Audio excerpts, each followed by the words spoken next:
Buenas, en este video explicaré cómo aprender uno de los lenguajes de más demanda laboral actualmente llamado Python. A continuación, los pasos para aprender de manera gratuita.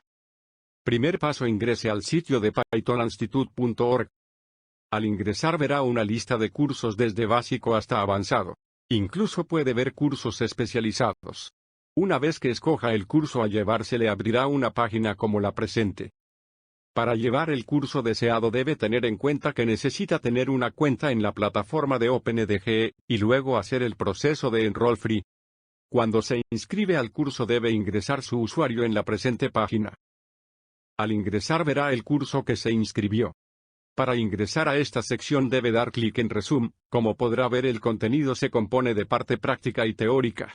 Para moverse entre el contenido, en la parte inferior de la pantalla hay dos botones, uno para ver el siguiente capítulo y otro para retroceder.